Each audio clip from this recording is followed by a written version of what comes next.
ጥያቄ ቀጥተኛ መልስ ነው የምፈልገው። አልጠላህም። ልጥላህስ ብል በምን አቅሜ? እና ታዲያ ለምንድን ነው ከሌላ ሰው ጋር ልታጋቢኝ የፈለግሽው? ምክንያቱም ያንተ ቤተሰቦች እናቴ ምን ቤተሰቦቼ ምን ሆኑ? በቃ አንድ ጥያቄ ብቻ ነው የሚቻለው ጽናት። እንዳታወሩ እያስቆምሻት ባሉ ነው። በቃ ጨዋታውን እንቀጥላ።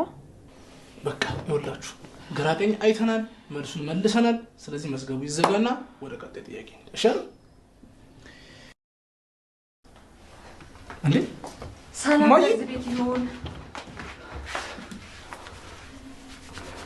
እማ ወይ ልጄ ምሩ ሰላም ቤት ምንድን ነው ቆምሽ የምታዩት? ቁጭ በሉ፣ እግዚአብሔር ያክብርልኝ። እንደ አደባባይ 3 ጊዜ ካልዞርኩ አልጸድቅም አይጸናም አልሽ እኮ ልጄ። ኧረ እማዬ ገና ከመምጣት ሽሮስት ኧረ ደስ አይልም። ለቁጭ ቤት ምሩ እባላለሁ። አለም እባላለሁ። የናሆሚ እናት ነኝ። እኔ ደግሞ ጓደኛው ነኝ።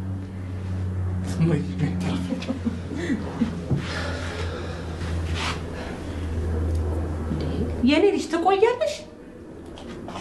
ልሂድ እንዴ? ወዴት ትሄጂ? ገና ከመምጣትሽ ምን ነካሽ? እኔ ቆመሽ ቀረሽ ነው ያልኩት። የናሆም እናት ወደ ናሆም ቤት መጥተዋል። ምሩ የናሆምን እናት ስታይ እጅግ በጣም ተደናግጣ ግራ ተጋባች። የምታደርገውን ነገር መለየት እስኪያቅታት ድረስ ደንግጣ ነበረ። ታዲያ የናሆም እናት ተጫዋችና ቀልድ አዋቂ እናት ናቸው።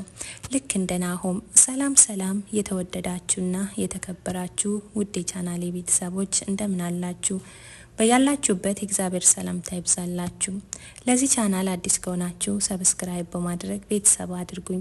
ነባሮች ላይክ እና ሼር፣ ሀሳብ አስተያየታችሁን በኮሜንት አስቀምጡልኝ። ምሩ የናሆም እናት ሲመጡባት እጅግ በጣም ተደናገጠች። እሷ በጠበቀችው ቀን ሳይሆን በሌላኛው ቀን ነበር የመጡት። የናሆም እናት ሲመጡ ምሩ ቤቷን እንኳን አላስተካከለችም ነበረ። ይመጣሉ ብላ በጠበቀችው ቀን ለቅሶ ስለነበረ ሊመጡ አልቻሉም። ታዲያ የናሆም እናት ሲመጡ ምሩና ናሆም ሶፋ ላይ ቁጭ ብለው ነበረ። በር ተከፍቶ ሲገቡ ያዩትን ማመን አቃታቸው። እሱ እናቴ ብሎ ጥምጥም ሲልባት፣ እሷ ግን ተደናግጣ ግራ ገብቷት ነበረ። ኪራና ጽናትም እዛው አድሮ ነበረ በጠዋቱ የወጡት። በጠበቀችው ዕለት በመቅራቷ ምሩ አዝና ስለነበረ ፈታና አርጋት በማለትም ቤት ውስጥ ሲጠጡ ነበረ። ታዲያ እየጠጡ ያሉ በጫወታቸው መሀል ጥያቄ እንጠያየቅ የሚል ሀሳብ ታመጣለች የጽናት። በሀሳቡም ተስማምተው ጥያቄ ጫወታቸውን ቀጠሉ። ጥያቄ መጠያየቅ ጀመሩ። ቁጥር ያዥዋ ምሩ ነበረች። እድሉ የደረሰው ደግሞ ለጽናት ነበረ። ጠያቂው ደግሞ ኪራ ነበረ። ኪራ የጠየቀው ጥያቄ ትጠይኛለሽ ወይ በማለት ጠየቃት። እሷም እንዴት እጠላሃለሁ ብላ መለሰችለት። ደግሞ እጠላሃለሁ ብልስ በምን አቅሜ ትላለች። ታዲያ ለምንድን ነው እንደሚጠላኝ ሰው ምትርቂኝ በማለትም መልሶ ሌላኛው ጥያቄ ጠይቃት።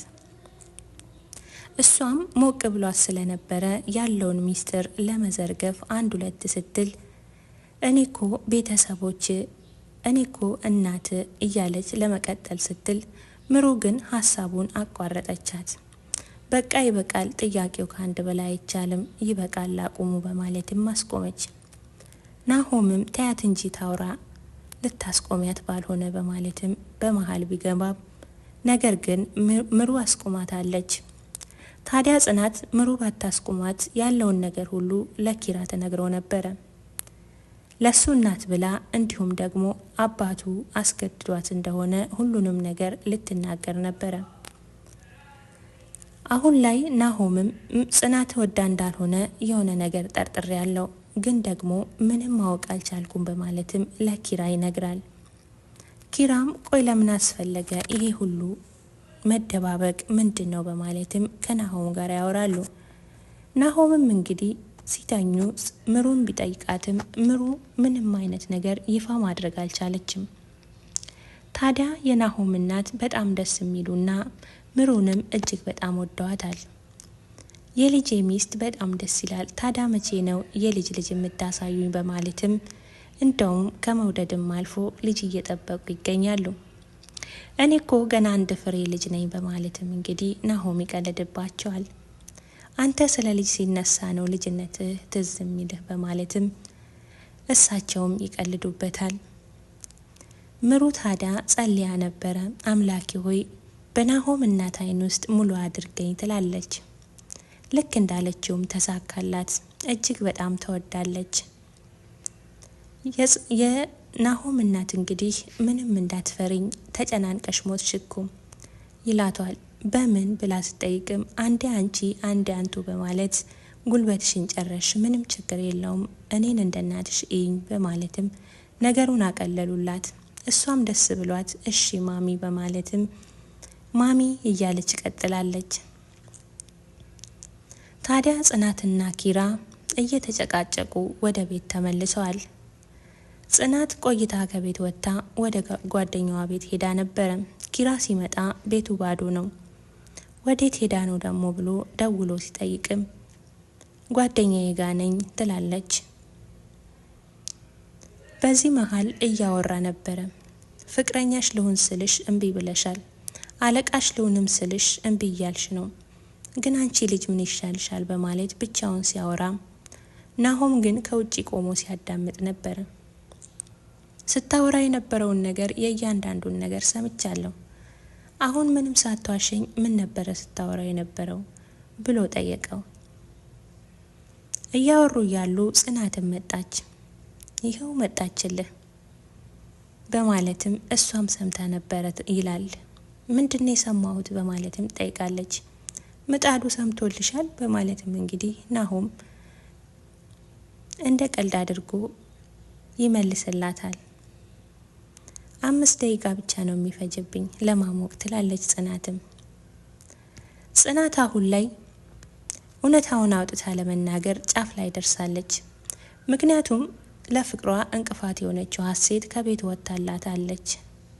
አሁን ላይ ኪራ በጣም እየተጎዳ ነው በማለትም ኪራ ደግሞ እሷን ለመርሳት ሙከራ እያደረገ ይገኛል። ነገር ግን በጣም እንደሚወዳትና በጣም እንደሚያፈቅራት ከሷ ጀርባ ሲያወራ እንሰማለን። እሷ ጋር ሲሆን ግን ፊት እየነሳት ይገኛል። እሷም እንደዛው። በባለፈው ክፍል እንዳየነው ምሩ ታገግም እንጂ እኔ ከዚህ ቤት ወጣለሁ ብላ ነበረ። ታዲያ ከቤቱ ወጥታ ወዴት ትሄዳለች? አሁን ላይ ያለው አማራጭ ለኪራ ያለውን ነገር እውነታውን መናገርና ከዛ ቀጥሎ የሚሆነውን ነገር ማየት ይሻላታል። ጽናት እንግዲህ ያለውን እውነታ ከተናገረች የኪራ አባት ሊቀየሟት ይችላሉ። ምክንያቱም አደራ ብለዋት ስለሄዱ። ለሷ የከበዳትም የአባቷ ጉዳይና የሱ አባት ጉዳይ ነው። ምሩም እንግዲህ ይህን ነገር አስተካኪ በማለት ብትጠይቃትም ምሩ ቆይ አባቴስ በማለት አንዳጨርሽው በማለትም ምሩ ታቋርጣታለች። አባትሽ ከምንም በላይ ስለ አንቺ ደስታ ይጨነቃሉ። አንቺን ደስ ቢልሽ እሳቸውን ደስ ይላቸዋል እንጂ በጭራሽ አይከፋቸውም በማለትም ምሩ ትመልስላታለች። ጽናት አሁን ላይ በሁለት ሀሳብ ተውጣለች።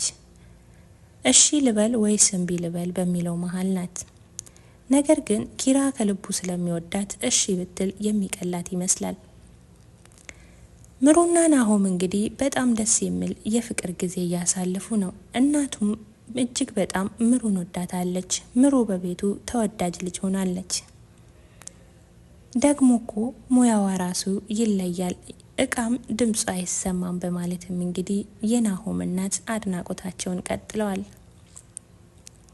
በዚህ ከቀጠለች እንግዲህ ምሩ ተወዳጅ ልጅ እንደምትሆን አያጠራጥርም። የምሩና የናሆም ፍቅር በዚህ ልክ ካማረበት የኪራና የጽናትም እንዲያምርላቸው ምኞታችን ነው። የተወደዳችሁና የተከበራችሁ ውዴ ቻናሌ ቤተሰቦች ለዛሬ ይዤላችሁ የመጣሁት ይሄን ይመስላል። በቀጣዩ ክፍል ደግሞ ቀጣዩን ይዤላችሁ የምመጣ ይሆናል። እስከዛውም ግን ለቻናሌ አዲስ ከሆናችሁ ላይክ፣ ሼር፣ ሰብስክራይብ በማድረግ አብራችሁኝ እንድትቆዩ በትህትና ጠይቃለሁ። እንዲሁም ደግሞ ሀሳብ አስተያየታችሁን በኮሜንት ላይ አስቀምጡልኝ። በቀጣይ ክፍል ስለ ጽናትና ስለ ኪራ አዲስ ነገር ጠብቁ። ጽናትና ኪራ አዲስ ነገር ይኖራቸዋል። ሁሉንም በሚቀጥለው ክፍል ይዤላችሁ መመጣ ይሆናል። እስከዛውም ድረስ ለምታበረታቱኝ፣ ለምትሰጡኝ ሀሳብ አስተያየት እጅግ በጣም ከልብ አመሰግናለሁ።